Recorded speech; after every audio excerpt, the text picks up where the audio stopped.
Hello everyone. Welcome to another episode of AeroCast. My name is Hashim Raj and I'm your host, and today I'm joined by Stavros Antoniou. So today we're at Stapleford in Romford, London. What an amazing facility.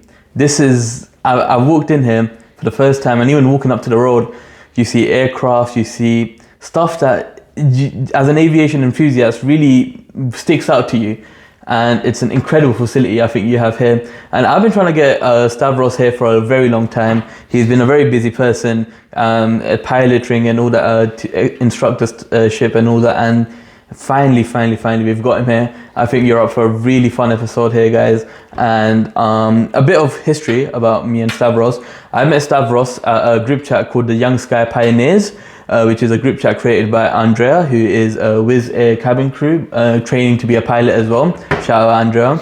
And the whole point of the group chat is just where, imagine you're an aviation enthusiast and then imagine 700 more in one place. And I think that's really incredible. And that's where I met him, Stavros. And a bit of background about Stavros himself is, and correct me if I'm wrong on any of these, Stavros is an experienced aviation professional with a background in airline operation management, aircraft engineering supervision, and pilot training. He has managed line stations across the UK, Poland, and Scandinavia, and works closely with aviation authorities like UKCAA and IAA, and currently serves as a ground school instructor here at Stapleford. What do you enjoy most about teaching PPL students and ATPL students?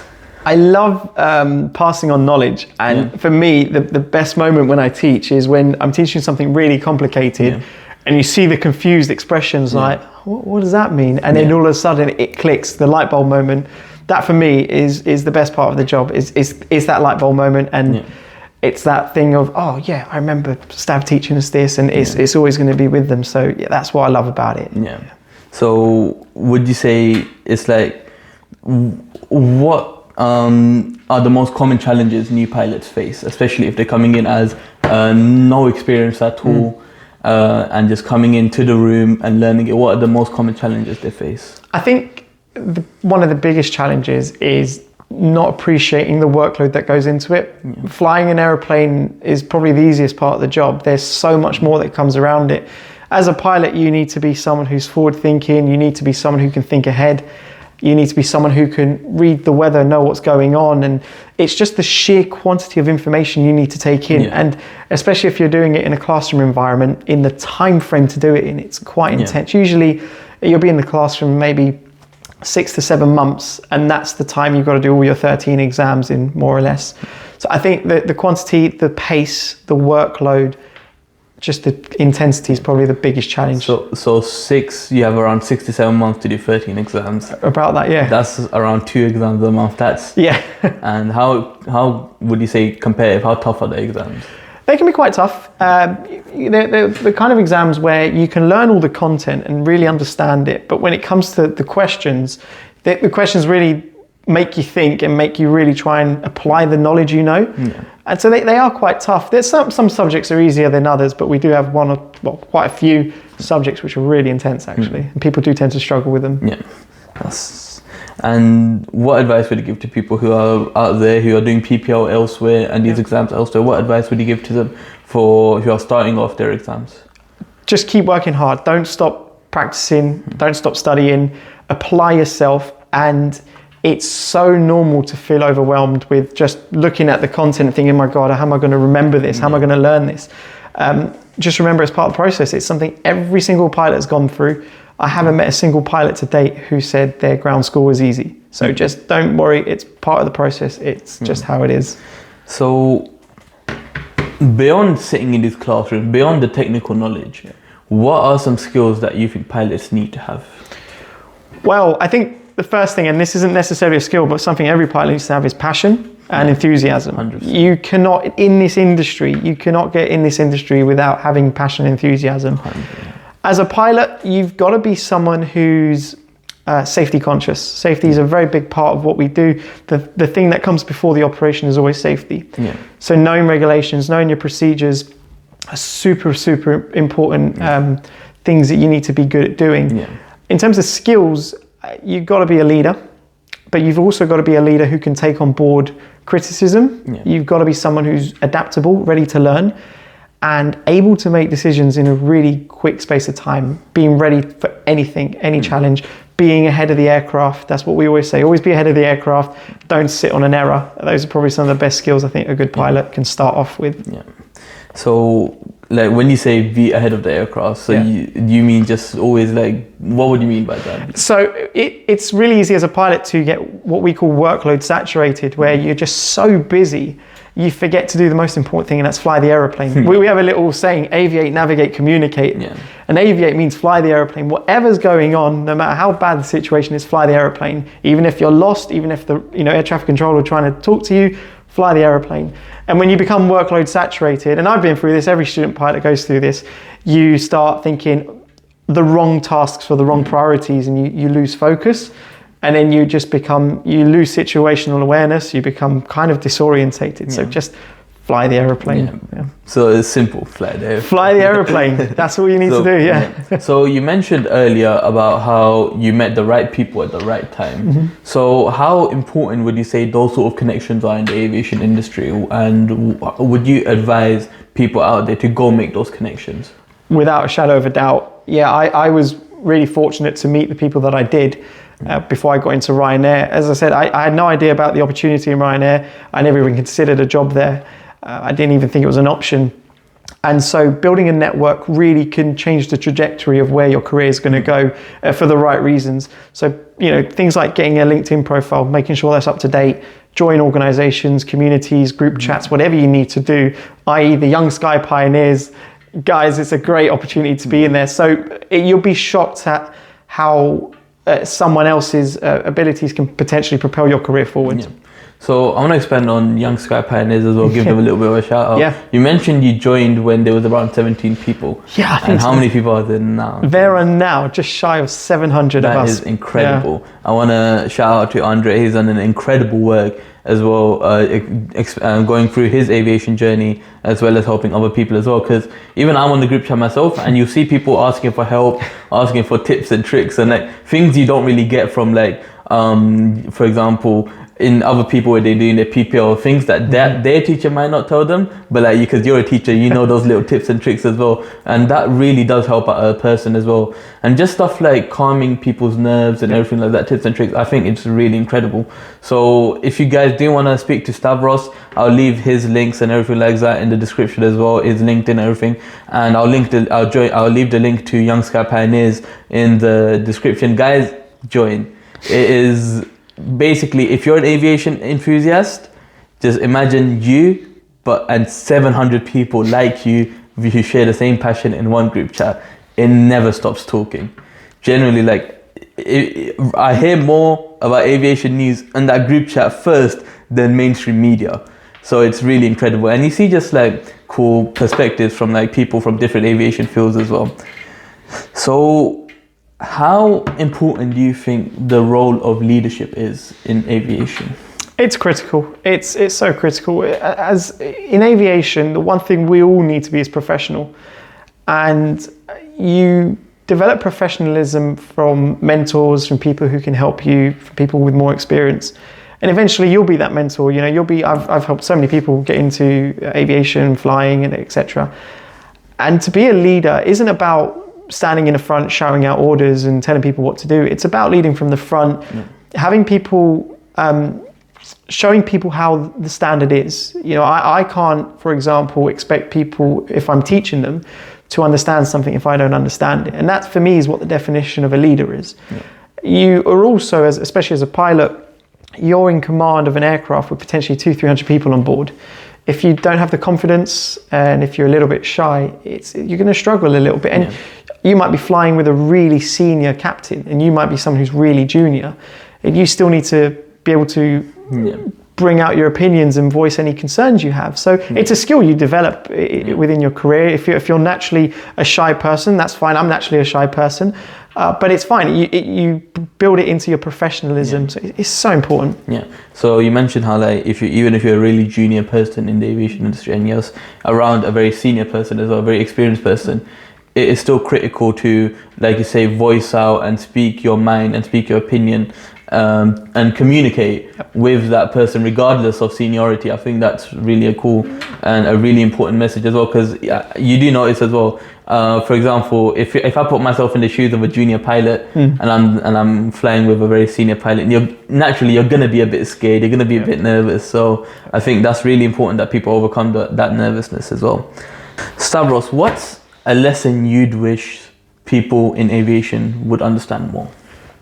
A lesson that maybe you learned, or a lesson that you want to share with, and just a lesson you share with your students?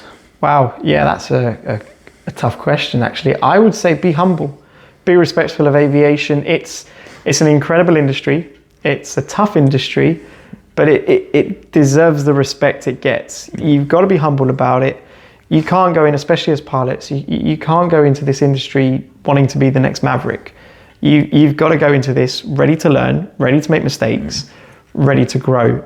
And honestly, when you're in the air, and if you think you've nailed something and then you make a mistake, it really knocks your confidence. Yeah. So be humble about it. You could be a good pilot, and there are loads of good pilots, but even the best make mistakes. Yeah. I'll happily put my hands up to it. I've made mistakes, and so be humble, be ready to learn from your mistakes. Massive importance. And I think it's really important to convey the message that mistakes do happen. Yes. Mistakes, even from the most senior people. Would you say you have seen the most senior people above you make huge mistakes but they've end up learning? Would you say you see that a lot in aviation? Oh, loads, yeah, for sure. There are some of the most experienced pilots out there make mistakes, but the good ones are the ones who learn from it and say, oh, actually, I've learned from that. It's good to, as long as there's no sort of safety implication to it. Yeah. I mean, we have so many fail-safes in aviation to make sure safety is always paramount. So even if one or two mistakes do happen, we're all still safe. We're all still in good hands. Yeah. But it's about learning and growing from it, really. Yeah, 100%. I want you to come back to the beginning where you worked land stations in many countries across the United Kingdom, Poland, Scandinavia. How was that like? That was amazing. It was so much fun. As I said, it's something I didn't think I was going to get into. As I said, I didn't even know it was a thing. I studied aerospace engineering, so for me, engineering at the time was design engineering and creating new things. I didn't realize there's this whole world of maintenance engineering, and I learned that whilst I was on the job, and it was amazing. So going into Ryanair, not really knowing what to expect, and before I knew it, I was overseeing operations. I was working with the UK engineering managers, the directors, and some really high senior figures in Ryanair head office as well. And it was amazing. And then the greatest part for me was traveling around to the network, traveling to other bases, going to other countries. I used to go to Denmark quite a lot. It's great fun. Yeah. And I used to love meeting engineers. I have so much respect for maintenance engineers and aircraft engineers. It's unreal, the work they do. The conditions they work in, whether it's night shifts or cold, blistering winters, they just plow on, and they're probably some of the best engineers I think I've ever come across. Yeah. You mentioned earlier that people need to be humble. You can't just come in thinking you're Maverick. So that's the reference to Top Gun Maverick. How realistic are those movies compared to real life? I mean, I've never flown a fighter jet, right? Yeah. But in terms of flying, I know fighter jets and all that, but in terms of the flying experience, in terms of what they convey, how realistic is it, do you think? I think it looks pretty realistic. Those films were filmed in the actual aircraft. Yeah. They were genuinely in those airplanes doing all those maneuvers. Yeah. So I think in terms of accuracy of flying, and from the limited flying I've done compared to what they do, it seems pretty accurate. And I think that in the movies as well, they focus a lot on things like G-force and all that sort of stuff. Expand on that. So when you're flying an aircraft, you're not just standing there, are you? What are the sort of I know there's a lot of neck muscle, you got to have a strong neck. Expand on that. So what sort of stuff, what can you expect when you're flying an aircraft physically? Physically, it is very tiring at times. Even if you're just doing general aviation or commercial flying, nothing too strenuous, it does tire your body out because you're going through different pressures, different rates of oxygen, and it does tire you out. Yeah. When I've done aerobatics before, and part of commercial flight training is to do a few hours in aerobatic aircraft, and you do feel it. I remember on my final flight, we were doing loops, barrel rolls, spins, and all sorts of things. And I felt okay, and when I got out of the aircraft, I almost lost control in my legs for a moment. I was just a bit weak at the knees, and I was like, whoa, that's a little bit lightheaded. And considering we didn't go to many Gs. We probably went up to like maybe 3 or 4 Gs, but even that's enough to sink you in your seat. You feel your face falling down almost, and it's great fun, but it does tire your body out. So would you say similar to like a roller coaster, or is it much worse? Oh, it's so much better than a roller coaster. Much better than a roller coaster. Roller coasters are great, but when you're actually in the air and you're doing a loop, when you look up and the ground is there, there's nothing better than that, really. 100%. Yeah. So there are a lot of people out there who have a real fear of flying, not just flying the plane themselves, but being sat in a plane, fearing the flying. But they also like really want to feel that. What advice would you give to people who are just fearing flying? Well, firstly, it's normal. I think fear of flying is one of the most common fears out there. Yeah. And I'm sure most people have heard this, but you've got to understand that flying is the safest form of travel. No matter what you hear in the news and things that go on around the world, it is still the safest form of travel. I think if there's any reassurance I can give to anyone with a fear of flying, is the people who are operating that aeroplane, whether it's the pilots, the cabin crew, the engineers, even the baggage handlers, the ground staff, they are the professionals. They know what they're doing, and there are a lot of mechanisms in place for them that if something does go wrong, your safety is still paramount. You have nothing to fear when you're in the air. Yeah. So as a pilot, would you say that you have not really come across, in your experience personally, not a catastrophic event? No, thankfully not. I mean, I've come across small issues and that, but all pretty manageable ones. It all boils down to training. When you do come across a problem, you instantly go back into this mode of what did I learn in training, and 100%. Stuff that you feel like you didn't know about, it will just come to you. And so it's pretty good. I think that's really important to know that in your years of flying, you really have not. People fear that catastrophic event, but you have not come across it. I think that's really important. So if you are out there and you're fearing the flying, you're fearing something might happen, very unlikely. And like Stavros said, especially if you come here to Stapleford, people are experts. They know what they're doing as well. And I think that's really important. We mentioned how you got EasyJet coming up. Where do you see yourself in 5 years in aviation? Oh, well, in 5 years, I'll hopefully be working towards getting what we call my command, captain. That's where you usually have 2 pilots in the flight deck. The right-hand seat is the first officer or the second officer. We don't call them co-pilots. But the guy on the left seat is the captain. And she has ultimate responsibility of the aircraft. So hopefully working towards becoming a captain. I also want to get into what's called becoming a type rating instructor. So as a pilot, you can take on extra responsibilities, and I want to teach people to fly the airliners, essentially fly those larger aircraft. So I'd like to be working towards my command, helping out in a training capacity as well, and seeing the world, really. Do you conduct interviews? I have conducted interviews, So for people who have an interview coming up, not just in like pilotry, in aviation, what advice would you give them? Prepare. Get to know the company. Don't just go in there thinking I've got a great CV and I've got this job. It doesn't work. You've got to know about the company. If it's an airline, learn about their core values, know their mission statement, know how many aircraft they've got, how many aircraft they have on order, how many people work for the company, know about the history of the company, show enthusiasm for the company. It's all well and good wanting a job, but you've got to prove to the interviewer why you want that job. And that all comes from enthusiasm, and enthusiasm comes from proving to me, if I was your interviewer, that you've done your research on what we do and what we stand for. So would you, what are sort of things that you think you have been in interviews that have impressed you? Ask a really good question. I'll never forget one time I was doing an interview for an engineer. It was myself, my manager, and someone from HR. And at the end of the interview, we said to the applicant, do you have any questions? And he flipped the table and he said to us, he goes, what got you to where you are? Tell me a bit about your journey. And I thought, wow. And I remember we looked at each other and we thought, damn, that's a great question. And to this day, I've never forgotten that interview. And that was probably 3 or 4 years ago. Yeah. So for an interview to still be in my mind, it's done something well. So ask great questions. I use that question in interviews, by the way, now.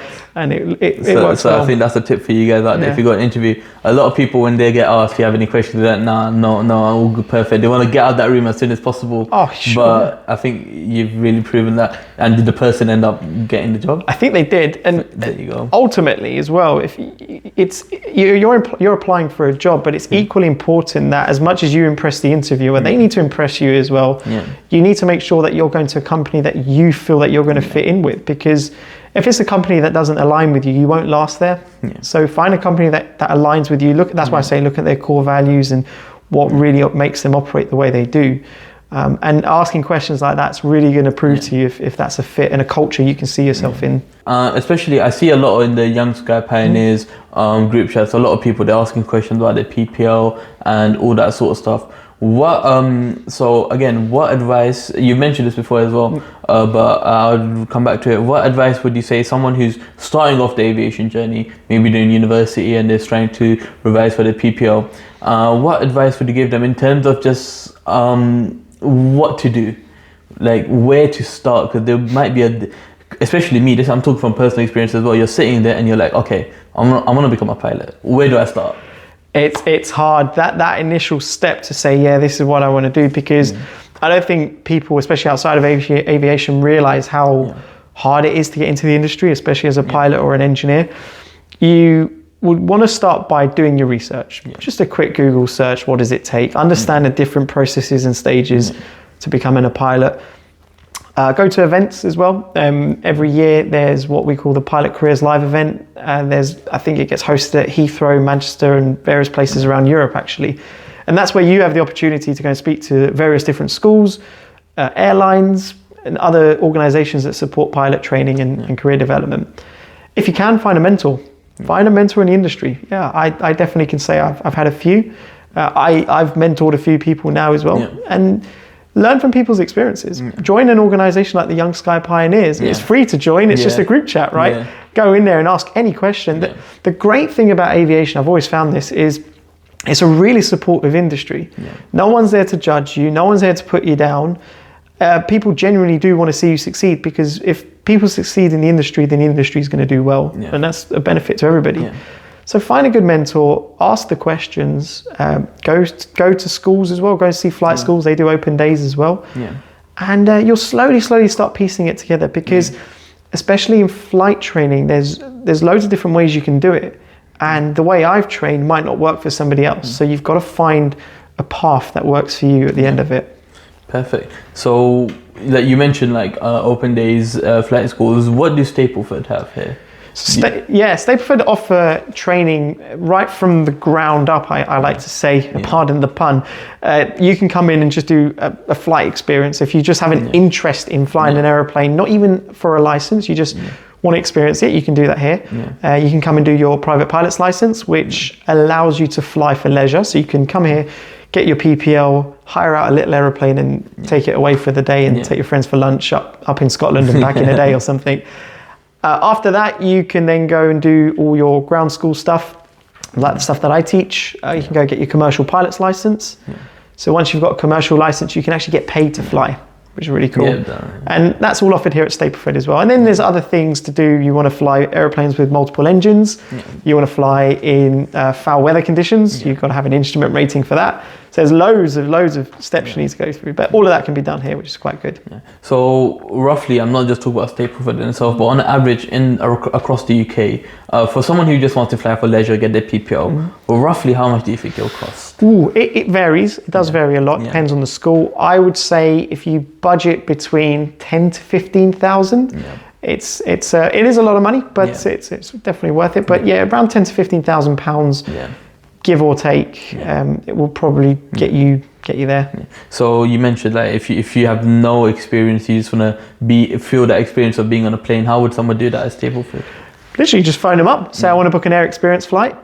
You can go on websites as well. You can go on the Stapleford website. They have a facility for you to purchase what we call like a voucher, and then you can book an experience flight that way as well. You've come home from a long day of aviation, teaching everything. what are sort of the things that you enjoy unwind to? You tell me about Stavros outside of aviation a little bit. I'd go on Flight Simulator and play on that. I would, for me, I enjoy free time, and so I love traveling. I love trying to experience new places, going on holidays. I'm a big foodie, so I love trying out new foods and going to new restaurants. And I just like to chill out sometimes. I'll be honest, I'm a bit of a gamer. I'll sit on my Xbox in the evenings and just play on that for a bit, just to unwind, do whatever you need to do. In this, it's an intense industry, right? And you do need to be able to switch off at times. So, but I think pilots are the only people, well, me anyway, who would fly an aeroplane all day and then come home, and then to unwind is to play on Flight Simulator to unwind and fly airplanes online. I don't know. It's just me, maybe, but I love it. No, I don't think it's just you. I think, but like the fact that passion of flying never leaves you. Yeah. People do think that they're like, oh, I'm just tired. I don't want to do that. But then stuff like you could, for you in EasyJet, you maybe go to Spain in the morning, go home, and then do that same flight on Flight Simulator. 100%. And I've done this in my training actually, where I've gone up in the air and I've had a lesson and I thought, oh, I want to try that again. Yeah. I'll jump on Flight Simulator and practice it again. And that works well. And then speak to my instructor the next day and say, oh, I've just done this. And I love it. So for people, so do you have like a Flight Simulator kit at home, or is it just a controller? I've just got a controller. I do want to get a kit. I will get a kit. Maybe I'll. Everyone tells me to get a kit and stream. Apparently, that's a big thing. The streaming is a very big thing. I think that could generate revenue, but as well, if you're creating your own community as well. I think. So how similar would you say the flight simulators are to the real thing? Scarily accurate, actually. Especially the latest packages like Microsoft 2020 and 24. I remember when I was preparing to do my PPL skills test and my commercial skills test, part of that test is to do a navigation. And I was sat there in front of my screen with the flight, the same aircraft, and I had my actual map, we call them charts, but sat there with my map and done the entire route based on my chart with the ground features and practiced the route. And I'd go up in the air the next day and I'd be like, oh yeah, I saw that on Flight Sim. It's incredibly accurate. Flight Sims are pretty good nowadays. They're not like 100%, don't get me wrong, but they will definitely teach you the basics and stuff. So I think that's incredible, where you play it on the game, next day you literally go out and in real life. And so is that something they like you see teachers promote in their learning? You see people they promote students, go on Flight Simulator if you need, and then go do this route, it'll help you out. Yes and no, because a lot of instructors would encourage you to maybe get some practice in, but the problem is you're training to a really strict syllabus, right? And it's really easy as a pilot to pick up bad habits, and a good instructor stops you from doing that. So if you rely on flight simulators to teach you to fly, and especially when you're on your own, you could run the risk of picking up a habit or developing a skill which maybe you shouldn't have, and then it makes it harder in the air. That's something when I first started flight training, I was really in the habit of reading, flying purely based on the instruments in front of me. And when I started actual flight training, my instructor was like, no, look up, look out the window, actually see what's going on out there. And so what my instructor used to do, he used to get a clipboard and hide some of the instruments too. So there's that side of things as well. But if it's just some basic stuff, definitely have a go on Flight Sim. I've read on your CV and all that on LinkedIn as well, you mentioned a lot about you working with regulations and all that sort of stuff, working with regulation companies. What did that involve? I mean, especially when I was at Ryanair, as you can imagine, any sort of airline operation or aviation operation needs to be done to some really strict guidelines and regulations and policies. And those policies tend to be written by regulators. So in the UK, we have the UK Civil Aviation Authority. In Europe, we have EASA. And they set the standard and the benchmark of what they expect an operator to run in accordance to. So a lot of what I had to do was to make sure, especially when I was visiting various line stations, was to make sure that the way the station's been run and worked is all in accordance to the procedures, essentially. Yeah, perfect. And would you say you noticed a lot of like companies that you noticed a lot of them doing like dodgy stuff? Would you say that's something you see a lot? No, thankfully not actually. It was all done pretty above board. people in aviation are professionals, like I mentioned earlier. So I don't think I really ever came across a situation where I was like, oh, that's a bit sketchy. That you know, there's. So I think that will reassure a lot of people, and like aviation companies aren't there to. Would you say it's more, they care a lot more about safety than profit? Yeah, I mean, look, profits is any business is priority, and aviation is a business at the end of the day. But I think for the most part of it, aviation companies, operators, regulators, they all appreciate safety comes first, because we don't just deal with 1 or 2 people at a time. We'll be dealing with 200-300 people at a time. So safety is absolutely paramount. Yeah. So Stavros, I want to thank you for your time. Thank you. It's been really difficult to get you here, and you've kindly given me an hour of your time here, and I really appreciate that. And as I mentioned earlier, no one really leaves the podcast empty-handed, and I'm happy allergies aren't an issue, but this is just thank you. Thank you so much. I appreciate it a lot. Cupcakes nice. I managed to get. So I want to thank you for coming, spending your time here. Thank you for having me. It's been great. And I think it will be really great for the listeners as well to really learn as well. And I think a lot of the listeners will be from Young Sky Pioneers. So hello guys. I'll share this in that group chat as well. And again, thank you very much for having it. Thank you so much for having me. Really enjoyed it. So that's it, everyone. It's been an amazing episode, and I want to thank Stavros one last time for his amazing time. And I want you to be look out for the channels, because I've got an exciting episode coming up with a vice president from a major aerospace company. So I think you should look out for that as well. But thank you very much, everyone, for watching. I'll see you in your order. Don't go change it. Perfect. Done, man. Amazing, man. Awesome. Amazing. Thanks for the cupcake, man. That's brilliant.